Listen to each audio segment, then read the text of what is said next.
नमस्ते दोस्तों। आज जो है पॉलिटी का ये वीडियो है। कल हमने 4 टॉपिक पढ़ लिए थे, तो आज हम नए 4 टॉपिक पढ़ते हैं। चलिए शुरू करते हैं।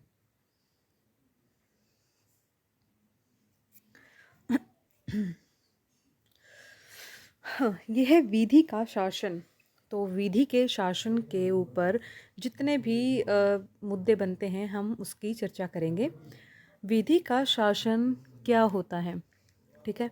तो कानून के प्रति उत्तरदायित्व ही विधि का शासन है।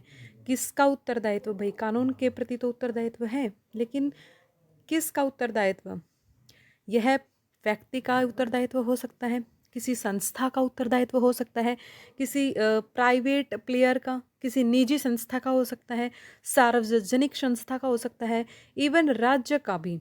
ठीक है। तो विधि का शासन जो है वह किसी भी संस्था का, किसी व्यक्ति का, यद्यपि राज्य का भी कानून के प्रति उत्तरदायित्व है। ठीक है। हमारा जो संविधान का मूल ढांचा है, मूल ढांचा वो विधि के शासन पर ही टिका हुआ है। सार्वजनिक रूप से प्रख्यापित, ये इसकी डेफिनेशन है, आपको पेपर में लिखने के काम आएगी। सार्वजनिक रूप से प्रख्यापित, समान रूप से लागू और स्वतंत्र रूप से न्याय निर्णित तथा अंतर्राष्ट्रीय मानवाधिकार मानदंडों के अनुरूप। ठीक है। यही है कानून के प्रति, यही है अपना विधि का शासन। ठीक है। और इसकी उत्पत्ति कहाँ से मानी जाती है? तो इसकी उत्पत्ति हम लिखेंगे कि ये इस प्रकार के जो विचार हैं, उदारवादी विचार हैं, वही समानता होनी चाहिए, स्वतंत्रता होनी चाहिए, ठीक है, बंधुता होनी चाहिए, ये हमें यूरोपियन कंट्री से जो है मिले हैं। यूरोप में रोम में जब प्रथम गणतंत्र की स्थापना हो रही थी, तो उस दौरान जो वहाँ के आधुनिक विचारक थे, रूसो था, जॉन लॉक थे, तो इन्होंने सामाजिक अनुबंध का एक सिद्धांत दिया था। इसके तहत क्या कहा गया था कि जो राज्य के नागरिक हैं वो अपने जीवन को की शांति के लिए, ठीक है, अपनी धन संपदा की रक्षा के लिए, अपने जीवन की सुरक्षा के लिए अपने जो अधिकार हैं वो राज्य को सौंप देते हैं। ठीक है, राज्य को सौंप देते हैं। ठीक है। तो भारत में अगर हम भारत की बात करेंगे तो चाणक्य ने भी विधि के शासन की प्रशंसा की है और विधि के शासन का पक्ष लिया है। ठीक है। अब हम बात करेंगे इनका महत्व क्या है। ठीक है, विधि का शासन तो है, विधि का शासन है, तो इसका महत्व क्या है? देखिए, यदि विधि का शासन होगा ना तो हम सामाजिक न्याय को इंश्योर कर पाएंगे, हम सामाजिक न्याय को सुनिश्चित कर पाएंगे। ठीक है। भाई विधि ही नहीं है, आप कैसे न्याय कर पाओगे? मान लीजिए किसी ने कोई अपराध कर दिया और उसके लिए कोई विधि ही नहीं है, तो फिर आप कैसे उसको न्याय दिला पाओगे? अपराधी को कैसे दंड दिला पाओगे? ठीक है। अधिकारों का संरक्षण, यदि किसी व्यक्ति को कोई अधिकारों के लिए कोई विधि नहीं बनाई गई है, अब विधि बनाकर ही तो ये कहा जाता है कि देखिए आपको ये अधिकार है, ये अधिकार प्राप्त हैं, तो विधि के तहत अधिकारों का संरक्षण प्राप्त है। हमें भी तो मूल अधिकार हैं, कुछ हमारे जो है मानवीय अधिकार हैं, और हमारे अधिकारों का हनन होता है तो हम कहाँ जाते हैं? हम सीधे जो है न्यायालय जाते हैं, न्यायालय की शरण लेते हैं। तो विधि के द्वारा अधिकारों का संरक्षण होता है। लोकतंत्र की स्थापना, लोकतंत्र क्या होता है? भाई लोगों का तंत्र है। ये वही है जो रूसो और जॉन लॉक ने कहा ना कि लोगों ने अपने जीवन की सुरक्षा के लिए जो है अपने अधिकार राज्य को सौंप दिए हैं। तो लोकतंत्र है ये। तो लोकतंत्र में विधि का ही शासन चलना चाहिए। ठीक है। संविधान की सर्वोच्चता, हमारे जो देश की, एक लोकतांत्रिक देश की, या फिर भारतीय जो भारत देश की जो सर्वोच्च विधि है ना वो संविधान है। हमारे यहाँ पे संविधान की सर्वोच्चता है। हमारे यहाँ पे न्यायपालिका की नहीं है, कार्यपालिका की नहीं है, विधायिका की नहीं है, हमारे यहाँ पे संविधान की सर्वोच्चता है। किसकी सर्वोच्चता है? संविधान की सर्वोच्चता है। अब हमारे संविधान में कुछ एक आर्टिकल्स हैं, बल्कि बहुत सारे आर्टिकल्स हैं जिनसे पता लगता है कि जो हमारा संविधान है वह विधि के शासन पर ही टिका हुआ है। आर्टिकल 13 देख लीजिए, 14, 21A देख लीजिए। ठीक है। आर्टिकल 13 क्या कहता है? आर्टिकल 13 राज्य को, राज्य को वो सब विधियां बनाने से मना करता है जिससे कि नागरिकों के मूल अधिकारों का हनन होता हो। ठीक है। यानी कि राज्य पर नियंत्रण लगाता है, अंकुश लगाता है। यानी कि राज्य जो है जो विधि का निर्माण करता है, विधियों का कार्यपालन करता है। विधायिका क्या करती है? विधायिका विधियों का निर्माण करती है, कार्यपालिका उनको एग्जीक्यूट करती है, उनका कार्यान्वयन सुनिश्चित करती है। तो राज्य को असीमित शक्तियों के प्रयोग पर अंकुश लगाता है, अंकुश लगाता विधि का शासन। ठीक है। तो आर्टिकल 13 में यही बात कही गई है कि राज्य के जो असीमित शक्तियों हैं उनके प्रयोग को सीमित करता है विधि का शासन। आर्टिकल 14 क्या कहता है? आर्टिकल 14 कहता है कि विधि के समक्ष सभी नागरिक समान हैं। ठीक है, न केवल समान है बल्कि विधि का समान संरक्षण भी सुनिश्चित किया गया है। ठीक है, समान संरक्षण, इसका मतलब क्या है कि समान व्यक्तियों के लिए समान व्यवहार किया जाना चाहिए और असमान व्यक्तियों के लिए असमान व्यवहार किया जाना चाहिए। ठीक है, चलिए, आर्टिकल 21A क्या कहता है? यह जो राज्य की मनमानी शक्तियों के विरुद्ध नागरिकों को प्राप्त संरक्षण है। भाई ऐसा नहीं हो सकता कि राज्य का जब मन करेगा किसी भी व्यक्ति को उठा के जेल में डाल देगी, उसको कुछ भी सजा दे देगी, ऐसा नहीं होगा। ठीक है, यदि राज्य जो है मनमाने तरीके से अपनी शक्तियों का प्रयोग करती है तो उसके खिलाफ जो है हमें संरक्षण प्रदान किया गया है। ठीक है, तो ये है अपना। अब ये बताया गया कि अच्छे बताइए कि विधि का शासन और विधि के द्वारा शासन ये कोई अलग अलग चीज़ है क्या, या एक ही है? भाई ये अलग अलग चीज़ है। विधि का शासन जो है ना उसमें कुछ आदर्श भरे हुए हैं, जैसे समानता, स्वतंत्रता। ठीक है, इस प्रकार के आदर्श हैं। जो विधि का शासन होता है वहाँ पे जो सर्वोच्च विधि निर्माता प्राधिकरण है ना, हमारे यहाँ पे जैसे संसद है, भाई संसद ही तो विधियाँ बनाती है ना। विधायिका विधियों का निर्माण करती है, संसद से जो है उनको मोहर मिल जाती है कि आपका जो है ठीक है परमिशन मिल जाती है। लेकिन जो विधि का शासन जहाँ पे होता है वहाँ पे सर्वोच्च विधि निर्माता प्राधिकरण के द्वारा शक्तियों का असीमित प्रयोग नहीं हो सकता। मतलब ऐसा नहीं है कि वो कुछ भी विधि बना देगी अपनी मनमानी ही और उनको लागू किया जाएगा, नहीं। विधि का शासन जहाँ होगा वहाँ पे न्यायपालिका जो है अगर कोई भी विधि संविधान से सम्मत नहीं है तो उसको असंवैधानिक घोषित कर सकती है। ठीक है, दूसरी ओर विधि के द्वारा शासन क्या है, इसमें क्या होता है, इसमें किया जाता है। मैंने कीवर्ड से लिखे हैं, बहुत ज़्यादा डिटेल में नहीं लिखा है। आप सुनेंगे तो आपको भी ये जो है ये समझ में आ जाएंगे। ये देखिए, किया जाता है, किया जाता है मतलब मैं इस बात को यहाँ पे नकार रही हूँ।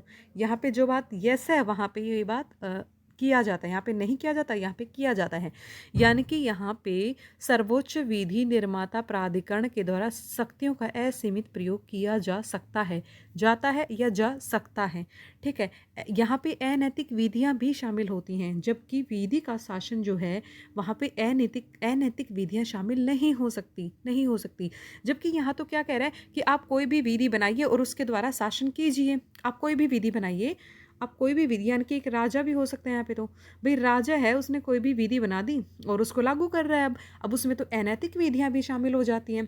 ठीक है, तो क्या ये विधि का शासन है? नहीं, ये विधि का शासन नहीं है, क्योंकि विधि के शासन की अनिवार्य शर्त जो है वो क्या है कि विधि सरल होनी चाहिए, विधि सरल होनी चाहिए, विधि स्पष्ट होनी चाहिए, विधि समानता का जो लक्ष्य है उसको प्राप्त करने वाली होनी चाहिए। विधि के तहत न्यायपालिका की स्वतंत्रता को सुनिश्चित किया जाना चाहिए। विधि के तहत विधि के शासन में न्यायपालिका की स्वतंत्रता को सुनिश्चित किया जाना चाहिए। अच्छा, चलिए, हमने ये बात तो पढ़ ली कि विधि का शासन होता क्या है, इसकी उत्पत्ति कहाँ से हुई, भारत में क्या प्रावधान है, ये सब पढ़ लिया। चलिए, अब चुनौतियाँ क्या हैं? विधि का शासन तो हम लागू कर दें, पर लागू करने में चुनौतियाँ क्या हैं वो बताइए। चुनौतियाँ देखिए ये हैं, चुनौतियाँ क्या हैं? पुरातन कानून, भाई एक ही अपराध के लिए ना बहुत सारे कानून बनाए गए हैं। भाई इस संहिता में अलग से कानून है, आईपीसी में इसके लिए अलग से जो है कानून बनाया गया है। ठीक है, तो और जो सीआरपीसी में उसमें अलग से जो है इसके लिए जो है सज़ा निर्धारित की गई है, या फिर किसी विधि का उल्लंघन करने के लिए अलग अलग जो है कानून बने हुए हैं। कुछ पुरातन कानून हैं, मतलब आज़ादी के पहले से ही कानून बने हुए हैं और वो अब तक जो है चले आ रहे हैं। ठीक है, यानी कि पुरातन कानून हैं। समय के साथ परिवर्तन हो रहा है, लेकिन आप देखिएगा कि बहुत सारे कानूनों के लिए जो बहुत सारे विषयों के लिए जो विधियाँ बनाई गई हैं वो बहुत ही पुरानी है। उनको अपडेट ही अद्यतन बोलते हैं हिंदी में, उनको अद्यतन ही नहीं किया गया है, उनको अपडेट ही नहीं किया गया है समय के साथ, जबकि अपडेट किया जाना चाहिए। ठीक है, बहुलता, ये हमने बात कर ही ली कि बहुत सारे कानून हैं, एक ही विषय पर बहुत सारे कानून बनाए गए हैं।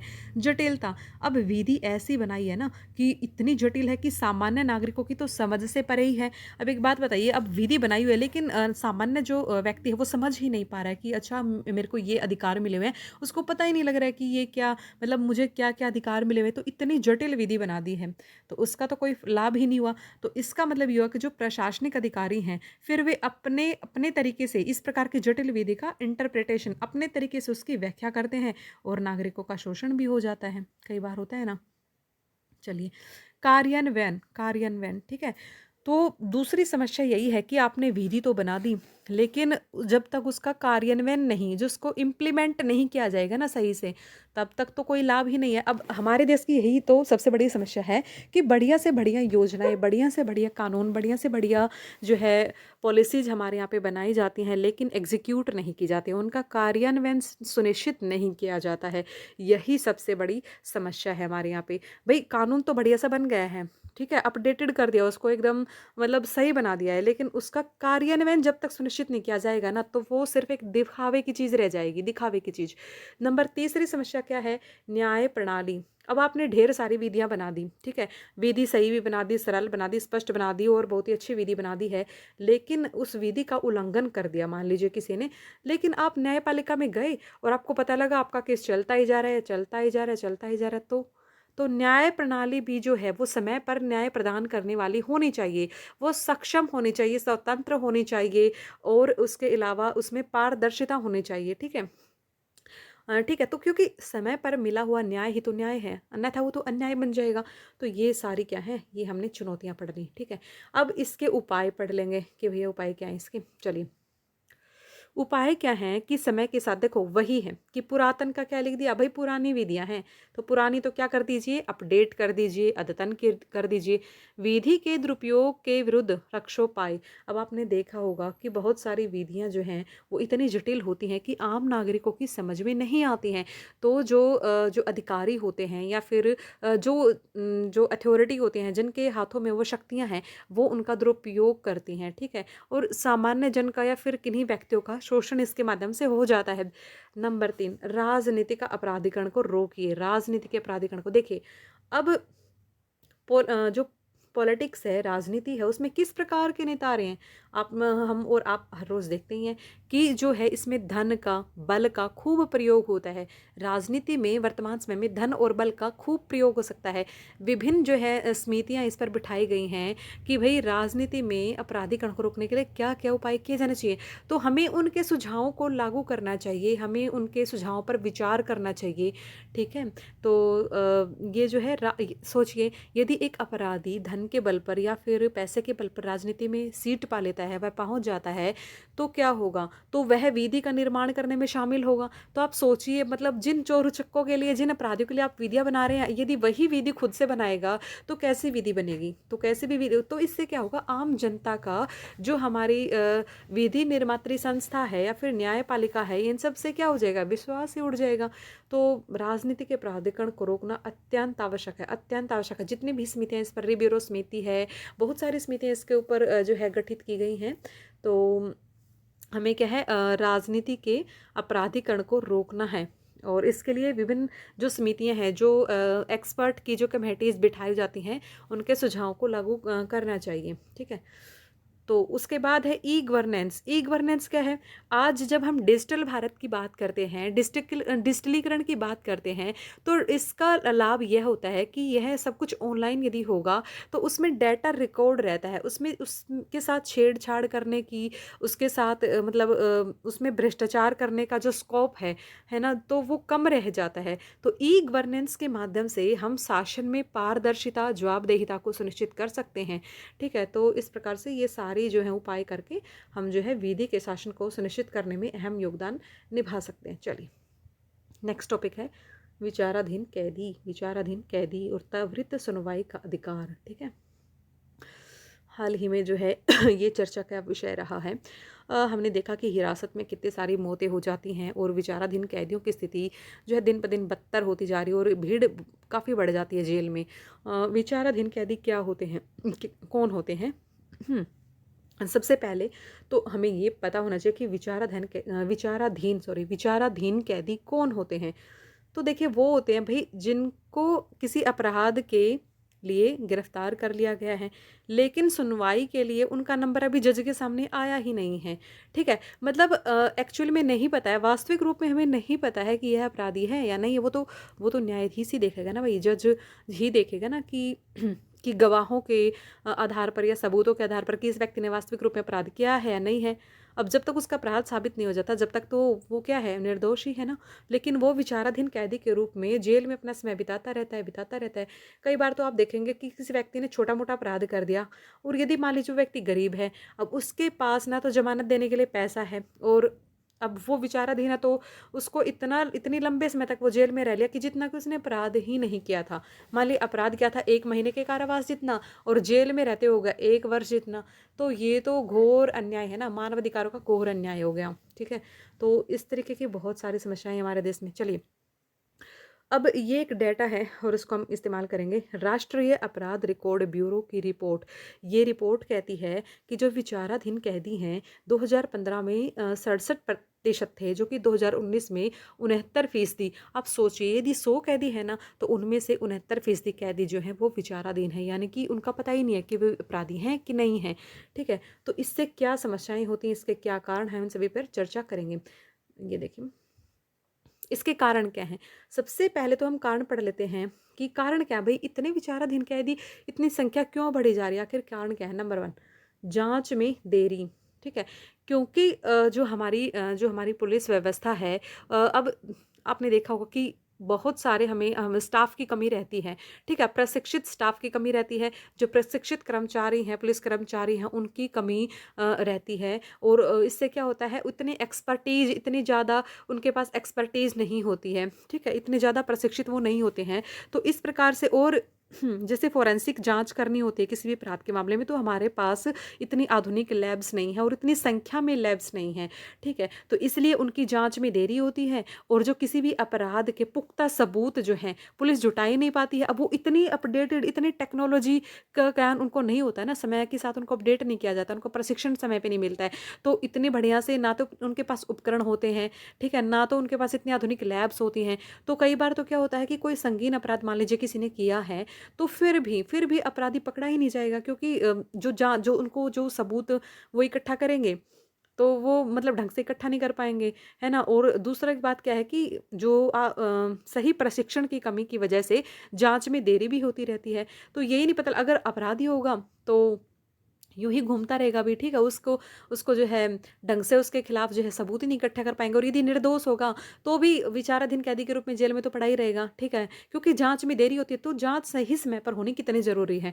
नंबर 2, जमानत व्यवस्था में अनियमितता।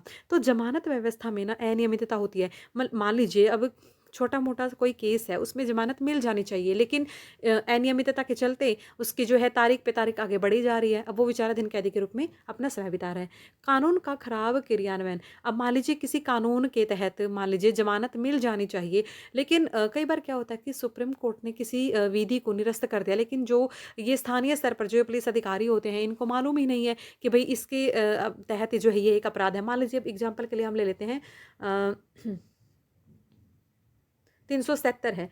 अब जो धारा 377 है, ठीक है, समलैंगिकों वाली, तो अब इसके तहत जो है, इसके पहले जो है समलैंगिक विवाह टाइप का जो होता था, समलैंगिक जो लिव इन रिलेशनशिप होती थी, तो उसको अपराध की श्रेणी में रखा जाता था।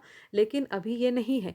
लेकिन यदि स्थानीय अधिकारियों को ढंग से जो है इनका प्रशिक्षण नहीं मिला हुआ होता है, उनको अपडेट नहीं किया जाता है, तो वो क्या अब भी इस तरीके के मामलों में लोगों को पकड़ते हैं, उनको मतलब उनको जेल में डाल के रखते हैं। ठीक है, तो इस प्रकार से कुछ विधियां ऐसी होती हैं जिनका मतलब समय समय पर जो है उनको अवगत नहीं कराया जाता पुलिसकर्मियों को, या फिर जिनका जो ये अथॉरिटी होती है, जिनका कार्य होता है उनको। ठीक है, खराब कानूनी सहायता एवं प्रतिनिधित्व। अब हमारा नालसा एक्ट जो है 1987 वाला, राष्ट्रीय विधिक सेवा प्राधिकरण अधिनियम, इसके तहत जो है व्यक्तियों को निःशुल्क कानूनी सहायता प्राप्त करने का अधिकार है। लेकिन आप देखेंगे कि जितने पात्र व्यक्तियों को मिलनी चाहिए, बहुत ही नगण्य मात्रा में, बहुत ही नामात्र संख्या में जो है यह कानूनी सहायता प्राप्त कर पाते हैं, ठीक है? तो इस प्रकार से विचाराधीन कैदियों की संख्या में बढ़ोतरी हो जाती है। बहुत सारे कारण हैं, तो ये आप लिख सकते हैं, ठीक है? अब सरकारी प्रयास, अब गवर्नमेंट ने कदम तो उठाए हैं कि कैसे ना कैसे करके भई जेल में जो भीड़-भाड़ रहती है, और जब भीड़ बढ़ेगी ना तो जो रिसोर्सेज हैं उन पे दबाव बढ़ेगा। भई आपके पास खाना है, पीना, रहने की जगह, कपड़े, इन सब पे जो है दबाव बढ़ जाएगा, ठीक है? वो मान लें 20 लोगों के लिए अब 100 लोग उसमें रह रहे हैं, तो फिर ये मानवाधिकारों का भी उल्लंघन है, क्योंकि सभी के सभी इतने दुर्दांत अपराधी नहीं होते हैं, ठीक है? तो ये देखिएगा कि सरकार ने क्या-क्या किया है। सरकार ने फ़ास्ट ट्रैक अदालतें बनवाई हैं। फ़ास्ट ट्रैक अदालतें क्या होती हैं? ऐसी अदालतें होती हैं जिनमें जो है कोई भी केस प्रयास किया जाता है कि लगभग 6 महीने में या मुश्किल से साल भर में उस पे निर्णय दे दिया जाए। ई अदालतों के माध्यम से जो रिकॉर्ड्स वग़ैरह होते हैं, इनका ट्रांसफ़र आसानी से कर दिया जाता है। जैसे वीडियो कॉन्फ्रेंसिंग के माध्यम से कोई गवाही लेनी हो, ठीक है? या फिर वीडियो कॉन्फ्रेंसिंग के माध्यम से कोई ज़मानत के जो पेपर-वेपर हैं, वो पास करने हों, या फिर मतलब जो है इससे बहुत ज़्यादा समय बचता है, इससे धन की और समय की बचत होती है, ठीक है? और इससे जो अदालतें हैं वो कम संख्या में होते हुए भी एक सक्षम तरीके से काम कर पाती हैं, ठीक है? फास्टर क्या है? अब सरकार ने फास्टर योजना लागू किया। फास्टर का मतलब है fast and secure transmission of electronic records. ये वही है कि भाई जो रिकॉर्ड्स होते हैं, कई बार ये ज़मानत के पेपर हैं या कोई और पेपर ट्रांसफ़र करने हैं, जिसके बिना पर विचाराधीन कैदी जो है छूट सकता है या उसको ज़मानत मिल सकती है, ठीक है? ठीक है, तो इस तरीके से जो आप ये इलेक्ट्रॉनिक रूप में जो रिकॉर्ड्स को ट्रांसफ़र करोगे, तो यह बहुत ही समय को बचाएगा, और यह जो है इस समस्या को निपटाने में एक बड़ी भूमिका निभा सकता है, ठीक है? यह योजना एक बहुत बड़ी भूमिका निभाएगी, ठीक है? आदर्श कारागार नियमावली, तो हमने एक कारागार नियमावली भी जो है सरकार के द्वारा एक आदर्श कारागार नियमावली का निर्माण किया गया है, जिसके अंतर्गत जो कैदी हैं तो उनके सारे अधिकारों के बारे में, भई क्या होता है, सभी के सभी कैदी जो है ना पढ़े लिखे नहीं होते। उनको थोड़ी पता है कि तुम्हें जो है ये मानवीय अधिकार प्राप्त हैं, ठीक है? कोई तुम्हारे साथ इस तरीके का बर्ताव नहीं कर सकता। भी तुम जेल में रहते हुए भी किन-किन चीज़ों की माँग कर सकते हो, ठीक है? ये सब भई कि नहीं पता होता। कई बार तो क्या होता है कि जो गरीब और मतलब गरीब व्यक्ति होता है या फिर निरक्षर व्यक्ति होता है, वह क्या होता है और संवेदनशील वर्ग से संबंधित होता है। यह भी हो सकता है ना कि अधिकतर हम देखते हैं कि जो संवेदनशील वर्ग से संबंधित होते हैं, उनको वो हर तरीके से पिछड़े हुए होते हैं और उनको इतना ज्ञान नहीं होता कि भई तुम्हारे ये अधिकार है। वो सोचते हैं कि जब ये छोड़ेंगे तो तभी मैं मतलब यहाँ से जाऊँ। अदरवाइज़ वो खुद के स्तर पर कोई प्रयास नहीं करते हैं कि भई मैंने ऐसा क्या किया है, फिर मुझे ये अधिकार होना चाहिए। मुझे अदालत में सुनवाई का अधिकार, त्वरित सुनवाई का अधिकार होना चाहिए। ऐसा कोई बात वो सामने नहीं रखते हैं, ठीक है? तो इसलिए ये सरकारी प्रयास किए गए हैं। चलिए। अब हिरासत में मौतें ये बहुत ही संवेदनशील मुद्दा है। अभी हमने तमिलनाडु में देखा कि पुलिस स्टेशन में 2 एक पिता और बेटे की जो है मौत हो गई। वो भी मतलब निर्दोष थे। तो इस प्रकार से जो है ये जो जघन्य अपराध होते हैं, भई आप किसी नागरिक को इस प्रकार से प्रताड़ित नहीं कर सकते हो, ठीक है? हिरासत में मौतें किस प्रकार से हो जाती हैं? विचाराधीन कैदियों के मामले में यदि हम बात करें, तो कई बार क्या होता है कि आपने किसी अपराध के लिए किसी व्यक्ति को पकड़ लिया है, ठीक है? अब उसको इतनी इतनी कंजेस्टेड वो जगह होती है, हमने बताया ना कि किस प्रकार से जो है 100 लोगों की जगह में 200 लोग रह रहे होते हैं। अब किसी को इन्फेक्शन होगा तो सबको हो जाएगा, किसी को कुछ ऐसी संक्रमित बीमारी होगी तो दूसरे को हो जाएगी। और मतलब वहाँ पे हाइजीनिक ऐसा थोड़ी ना होगा कि हाइजीन की पूरी व्यवस्था होगी। वहाँ पे गंदगी और ये मतलब अस्वस्थ भोजन, इस प्रकार का जो माहौल है वो देखने को मिलता है। तो ऐसे में जो स्वस्थ व्यक्ति है वह भी बीमार हो जाता है। कई बार क्या है कि कोई बहुत ही आत्मग्लानि, मान लीजिए कोई निर्दोष व्यक्ति है, अब वो जेल में पकड़ा गया तो इतनी आत्मग्लानि उसको लगती है कि वो आत्महत्या कर लेता है। कैदियों का आपस में, मान लीजिए जो बेचारा मतलब जिसने पहली बार गलती से जिससे कोई छोटा-मोटा अपराध हो गया और उसको किसी दुर्दांत अपराधी के साथ रख दिया, ठीक है? अब वो तो वहाँ पे क्या करेगा? वह भी उसका शोषण करेगा। तो इससे क्या होता है कि कैदियों का आपस में झगड़ा भी हो सकता है। अब पुलिस के द्वारा भी टॉर्चर किया जाता है। अब पुलिस के द्वारा क्या किया जाता है? टॉर्चर किया जाता है। तो पुलिस की यातनाओं के चलते अपनी शक्तियों का दुरुपयोग करते हुए जो है हमने देखा कि हिरासत में हम देखते रहते हैं अक्सर अखबारों में कि कितनी मौतें हो जाती हैं हिरासत में, ठीक है? तो ये जो है ये देखिए नेशनल कैंपेन अगेंस्ट टॉर्चर, ये 2019 में जो है इसकी रिपोर्ट आई थी। तो इसने कहा था कि पुलिस हिरासत में जो होने वाली मौतें हैं उनमें 3/4 मौतें तो यातना से हुई हैं। ये सोचने वाली बात है कि भाई हिरासत के अंदर जितनी भी मौतें होती हैं तो उनमें 3/4 यानी कि 4 मौतों में से प्रत्येक 3 मौतें पुलिस की यातना से होती हैं। तो आप सोच सकते हो कि पुलिस के द्वारा जो है कितना दुरुपयोग किया जा रहा है अपनी शक्तियों का, ठीक है। उसके बाद यह कारण क्या है, कारण क्या है, ठीक है। कारण क्या है हिरासत में मौतों के और आगे की राह क्या होनी चाहिए। तो कारण तो यही ना कि यातना के विरुद्ध सख्त कानून का अभाव है, सख्त कानून का अभाव है, यानी कि हमारे यहाँ पे ना यातना के विरुद्ध जो कानून है वो है ही नहीं, कानून ही नहीं है। यातना के विरुद्ध पुलिस ने प्रताड़ित कर दिया आप किसी कैदी को तो इसको अपराध नहीं माना जाता है हमारे यहाँ पे। और इसके खिलाफ कोई भी कानून का निर्माण नहीं किया गया है। ये सबसे बड़ी जो है आप विपदा है, ठीक है। तो ये सबसे बड़ी विपदा है। अब देखिए 1997 का यातना के विरुद्ध यूएन, ये मैंने थोड़ा शॉर्ट में लिखा है, ध्यान से सुनिए। 1997 का यातना के विरुद्ध यूएन कन्वेंशन पर जो है भारत ने सिग्नेचर तो कर दिए हैं पर उसको रेटिफाई नहीं किया है। अब देखो हस्ताक्षर यदि आपने किसी भी कन्वेंशन पे कर दिए हैं, संयुक्त राष्ट्र संघ के किसी भी कन्वेंशन के ऊपर यदि आपने हस्ताक्षर कर दिए हैं बट उसको अभी तक आपने अनुसमर्थन नहीं किया है, रेटिफाई नहीं किया है, तो फिर आप बाध्य नहीं हैं उस कन्वेंशन को मानने के लिए। आपको विधि के निर्माण की आवश्यकता भी नहीं है जब तक आप उसको अनुसमर्थित नहीं करते, ठीक है। तो इसीलिए अभी तक कानून का निर्माण भी नहीं किया गया है, ठीक है। तो तीसरी बात क्या है कि कम दोष सिद्धि दर है। मान लीजिए अब किसी व्यक्ति को प्रताड़ित किया किसी पुलिस अधिकारी ने, अब उसके खिलाफ जो है उस व्यक्ति ने मामला दायर कर दिया तो दोष सिद्धि की दर बहुत ही कम है। तो यही यही जो है ना जो है उत्साह को कम कर देती है। यही जो है एक निराशा का भाव भरती है कि भाई इन अधिकारियों का हम जो है ना कुछ नहीं बिगाड़ सकते, मतलब इनका हम कुछ नहीं कर सकते हैं, ठीक है। तो रिपोर्ट ही दर्ज नहीं कर पाएंगे वो, कोई ऐसा चार्ज ही नहीं लगवाएंगे, है ना। तो इसलिए मानव अधिकार जो आयोग है, अधिक लिखा है अधिकार आएगा, मानव अधिकार आयोग जो है वो अक्षम है। अब देखिए मानव अधिकार जो आयोग है उसका गठन क्यों किया गया था भाई, वो अपने उद्देश्य की पूर्ति कर पाने में अक्षम है, सक्षम नहीं है। क्योंकि इतने सारी हिरासतों में मौत हो रही है और ये इतनी दोष सिद्धि की कम दर है तो वह कोई ठोस कदम नहीं उठाता है मानवाधिकार आयोग, क्योंकि यह एक संवैधानिक संस्था नहीं है। तो यह एक सांविधिक संस्था है तो इसको इतनी ज़्यादा ऑटोनॉमी नहीं मिली हुई है। इसकी जो सिफारिशें होती हैं ना वो मात्र सलाहकारी होती हैं और गवर्नमेंट के लिए उनको मानना कोई बाध्यकारी नहीं होता है।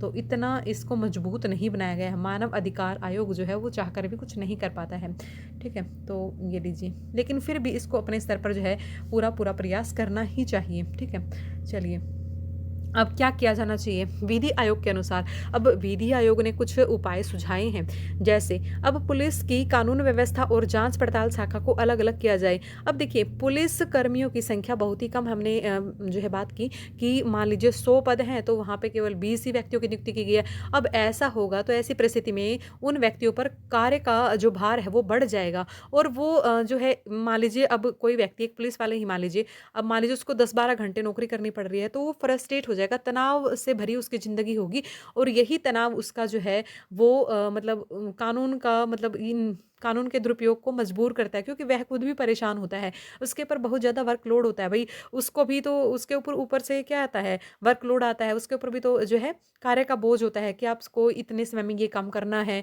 ठीक है। अब तो इसमें कहा गया है कि पुलिस का काम क्या होता है, पुलिस का काम होता है कानून और व्यवस्था को बनाए रखना और जांच पड़ताल करना। तो विधि आयोग ने कहा देखिए ये दो काम है ना बिल्कुल अलग अलग हैं, तो इससे क्या होगा अगर आप कानून और व्यवस्था के लिए अलग से जो है एक शाखा बना देंगे, एक पुलिस की ब्रांच बना देंगे और मान लीजिए जांच वाली जो है अलग से बना देंगे, तो एक तो पहली बात तो वे अपने अपने क्षेत्र में एक्सपर्टीज को हासिल कर लेंगे, तो जो जांच पड़ताल करेगी ना वो इस तरीके से यातना नहीं देंगे, ठीक है। उनको पता होगा कि कैसे किस तरीके से जो है इनसे कम समय में जो है सच निकलवाया जा सकता है।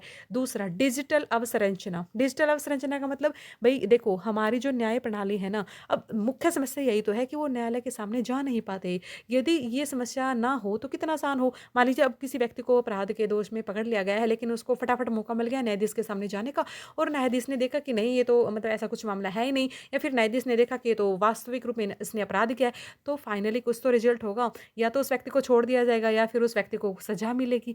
तो इससे क्या होगा, जो विचाराधीन कैदी हैं और जिन्होंने छोटे-मोटे अपराध किए हैं, तो उनके लिए तो बहुत बड़ी रियायत होगी। तो डिजिटल अवसंरचना के तहत हमें जो है फास्ट ट्रैक कोर्ट्स हो गई, ई-अदालतें हो गई, ठीक है? तो इस प्रकार से जो है इस प्रकार की जो है कार्रवाई करनी चाहिए। अभी हाल में हमने देखा ना कि यूट्यूब पर भी जो है हमने पीछे देखा कि सोशल मीडिया पर भी अ, अदालत का जो है लाइव जो कार्रवाई चल रही थी। तो इस प्रकार से क्या होगा कि जनता का विश्वास होगा कि इस प्रकार से जो है न्याय किया जाता है हमारी अदालतों में।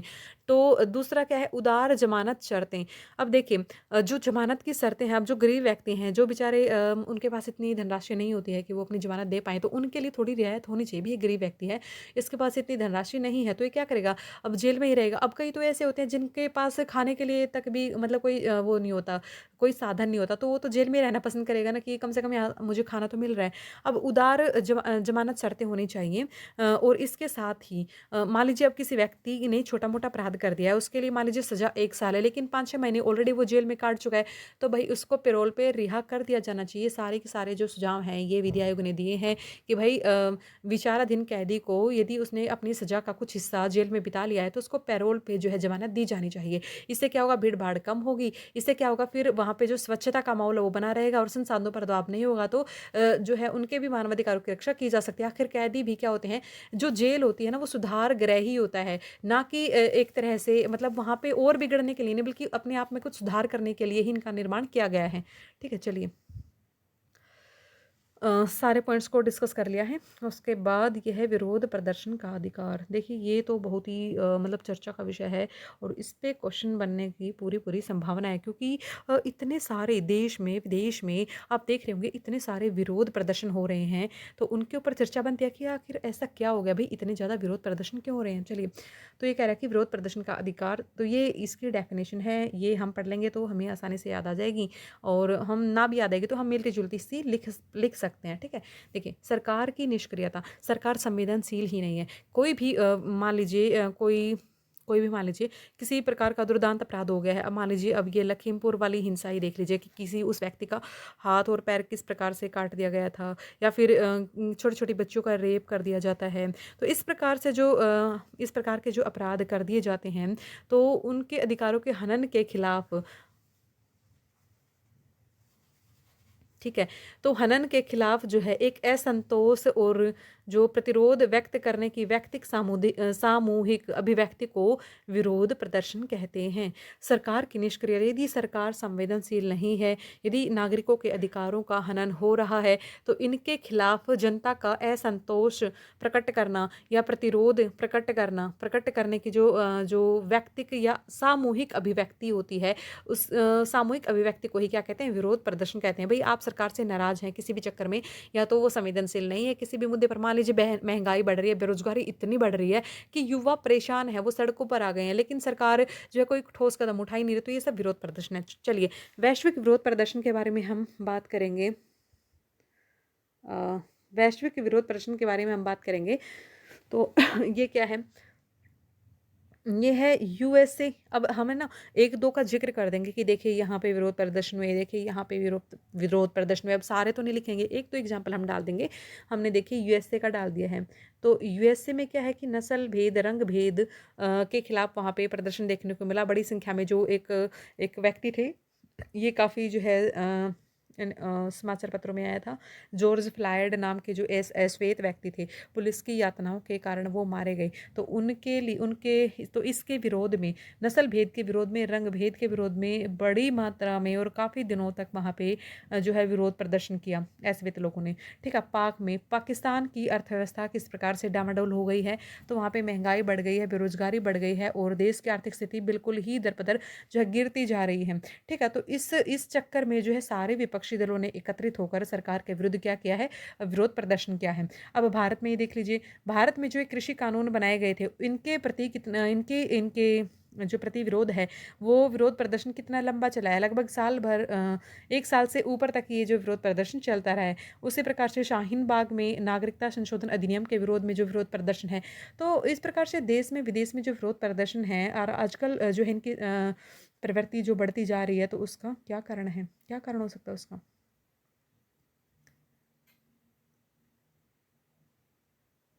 हुँ। ये देखिए, ये देखेंगे कारण क्या है, सामाजिक आर्थिक मुद्दे, सामाजिक आर्थिक मुद्दे। तो विरोध, ये कारण कह रहा है कि किस प्रकार, किस लिए ये विरोध प्रदर्शन होते हैं। तो हम कहेंगे सामाजिक आर्थिक मुद्दों के लिए होते हैं। अब सामाजिक आर्थिक मुद्दों में क्या आ जाता है, महंगाई आ गई, बेरोजगारी आ गई, किसी प्रकार की कोई हिंसा हो रही है, मतलब हिंसा हिंसा अब देखो ना, छोटे छोटे एक बच्चे ने अपना पूरे परिवार ही खत्म कर दिया। किस प्रकार की प्रवृत्ति है ये, सामाजिक मुद्दा तो है कि मतलब वो कल्चर, किस प्रकार का कल्चर हमारे समाज में डेवलप हम कर रहे हैं। ठीक है, अब इस प्रकार से अब एक लड़की को बदमाशों ने गोली मार दी, मतलब गुंडागर्दी फैल रही है, बेरोजगारी फैल रही है, महंगाई हो रही है, भाई अपराधों की संख्या बढ़ रही है। तो ये सामाजिक आर्थिक मुद्दे बनते हैं, सामाजिक आर्थिक मुद्दे बनते हैं। ठीक है, चलिए।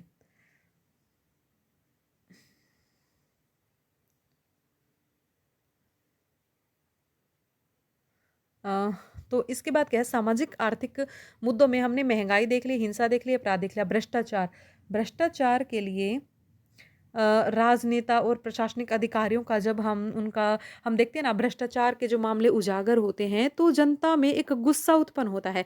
फिर संपूर्ण प्रशासनिक जो हमारी मशीनरी है या फिर जो सरकार है उसके विरुद्ध जो है पूरा एक विरोध की भावना जो है जनता में फूट पड़ती है। जैसे कि बहुत सारे केसेस हम देख सकते हैं, अभी हरियाणा में ही देख लीजिए, जो हमारा हरियाणा सिविल सर्विसेज का एग्ज़ाम था, उसमें सेक्रेटरी पद के जो अधिकारी हैं उनका जो है इन भर्तियों में गड़बड़ी के मामले में उनका शामिल होना, ये एक प्रकार का भ्रष्टाचार है, युवाओं के साथ खिलवाड़ है। ठीक है, उसी प्रकार से हम मुंबई में जो ड्रग्स केस देखा हमने, ड्रग्स केस देखा तो उसमें भी राजनेताओं का और जो बड़े बड़े पद पे अधिकारी हैं उनका नाम लिया जा रहा है। तो इस प्रकार के हम देखते रहते हैं कि आए दिन इस प्रकार का जो छोटा मोटा करप्शन है और बड़ी मात्रा में भी जो हम करप्शन देखते हैं, तो कि किस प्रकार से अधिकारी ही जो है या फिर नेता ही जो है उसके अंदर शामिल है, उस अपराध में शामिल हैं। तो ये भी जनता के असंतोष का एक कारण बनता है और जनता सड़कों पर आ जाती है। ठीक है, राजनीतिक कारण, राजनीतिक कारण क्या होते हैं, अब देखिए। अब राजनीतिक मुद्दों को उठा करके विरोध प्रदर्शन करना, जैसे कि आरक्षण हो गया है, ये तो हमेशा ही से ही जो है एक विरोध का कारण रहा है।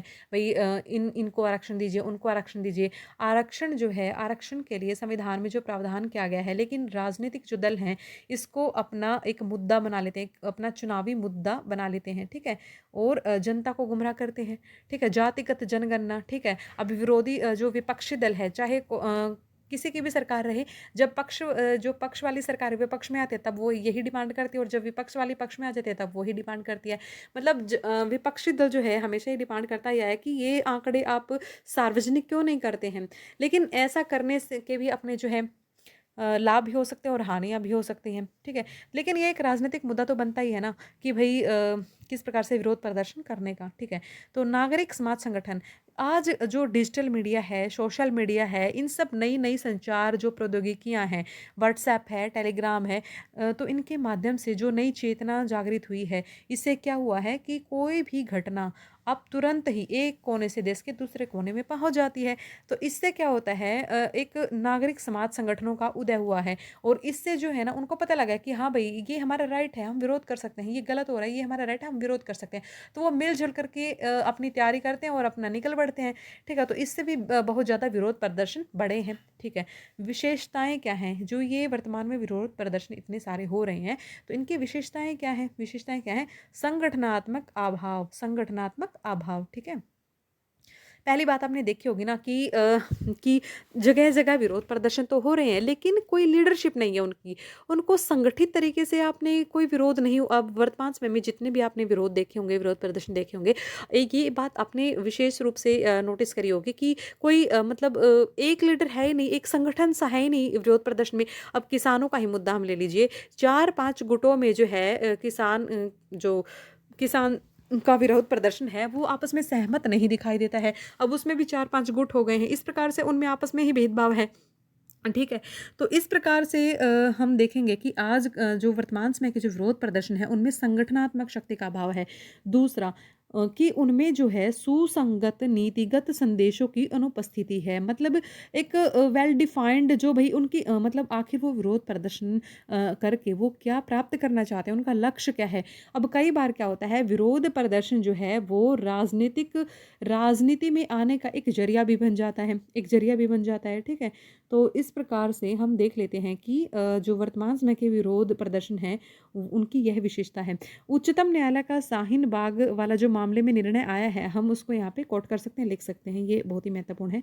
क्या है कि उच्चतम न्यायालय ने यह माना कि जो है आर्टिकल 19(2) के तहत आपको संघ बनाने का अधिकार है, नागरिकों को संघ बनाने का अधिकार है, शांतिपूर्ण सम्मेलन करने का अधिकार है, विरोध प्रदर्शन करने का अधिकार है, अपनी अभिव्यक्ति को व्यक्त करने का की स्वतंत्रता है। किंतु ये सब आपको है, किंतु आपको यह भी याद होना चाहिए कि आपको दिए गए स्वतंत्रता के अधिकार असीमित नहीं है, उन पे युक्त युक्त निर्बंधन है। यानी कि एक व्यक्ति की स्वतंत्रता का अधिकार प्रदान करने के लिए दूसरे व्यक्ति की स्वतंत्रता नहीं छीनी जा सकती। इसीलिए जो है, इसीलिए जो सुप्रीम कोर्ट ने, माननीय जो सुप्रीम कोर्ट हैं,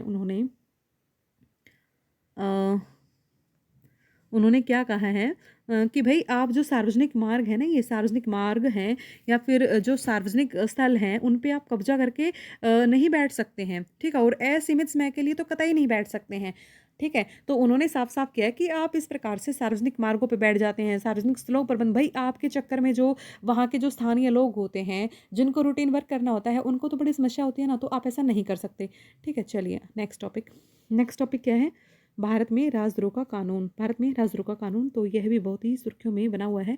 हाल ही में चर्चा क्या, किस लिए यह चर्चा का विषय बना है, क्योंकि हाल ही में सुप्रीम कोर्ट ने एक याचिका को स्वीकार कर दिया है। याचिका जो है आईपीसी की धारा, भारतीय दंड संहिता की धारा 124(a) की संवैधानिक वैधता के पुनर्परीक्षण की याचिका को लेकर के की गई थी।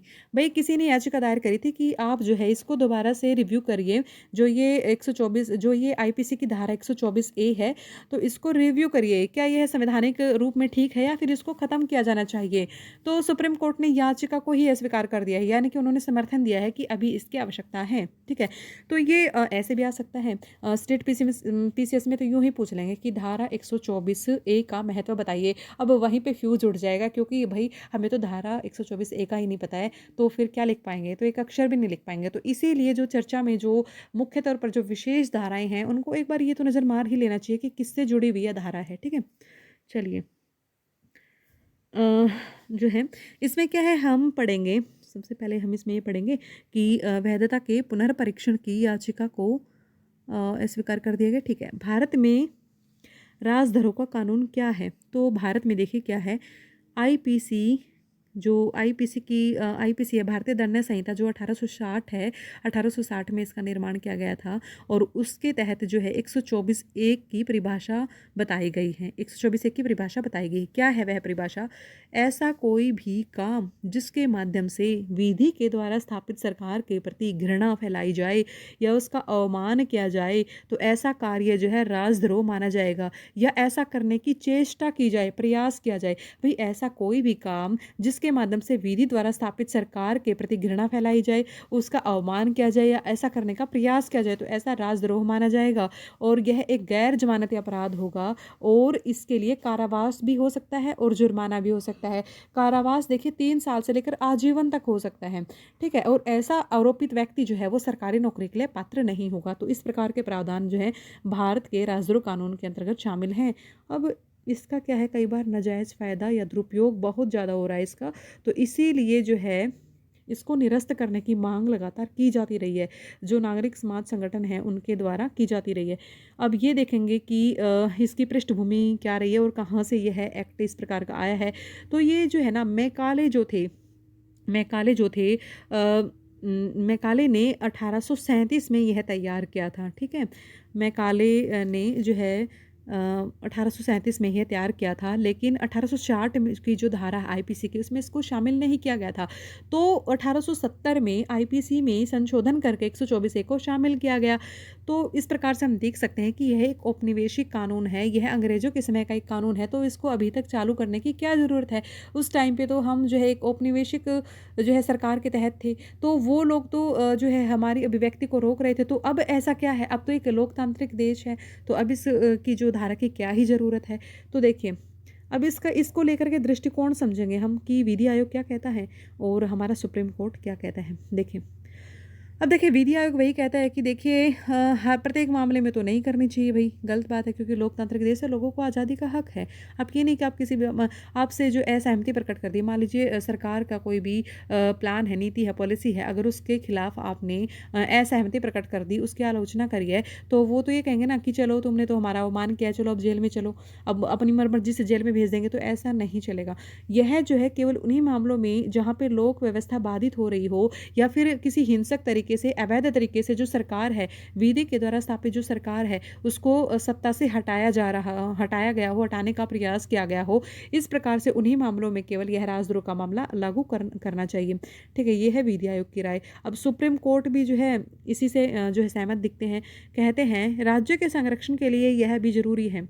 ठीक है, क्योंकि उनका मानना है कि हमारे देश में अभी बहुत ज़्यादा जो है हम देखते हैं कि अलगाववाद है, आतंकवाद है, माओवाद है, इस प्रकार से। तो राज्य के संरक्षण के लिए यदि ये शक्ति राज्य के पास नहीं होगी, तो जो राष्ट्र विरोधी तत्व जो होते हैं तो सरकार को गाड़ फेंकने के लिए अपने इस तरह के भाषणों का प्रयोग करेंगे, है ना, तो जिससे सांप्रदायिक जो सौहार्द है वो बिगड़ जाए, जिससे लोक अव्यवस्था फैले। ठीक है, तो इस प्रकार का प्रयास करेंगे। तो इन्होंने कहा कि नहीं, इनकी राज्य के संरक्षण के लिए जरूरी है, परंतु केवल हिंसक प्रवृत्ति के लिए ही ये राजद्रोह की धारा लगाई जानी चाहिए। परंतु सुप्रीम कोर्ट ने कहा है कि केवल ऐसे व्यक्ति के खिलाफ जिसने विधि द्वारा स्थापित सरकार के विरुद्ध घृणा पैदा करने की कोशिश करी है या उसका अवमान करने की कोशिश करी और इसके लिए उसने हिंसक प्रवृत्ति का सहारा लिया है, तो केवल इस हिंसक प्रवृत्ति के लिए ही आपको इस धारा का प्रयोग करना चाहिए। ठीक है, हो गया। अब इसके पक्ष में और इसके विपक्ष में, इसके पक्ष और विपक्ष में क्या क्या बिंदु हैं हम वो देख लेते हैं। देखिए, पक्ष में थोड़े हैं और विपक्ष में बहुत ज़्यादा है, यानी कि यहाँ पे कहा गया है कि इसको अब निरस्त किया जाना चाहिए, इससे तो यही स्पष्ट होता है।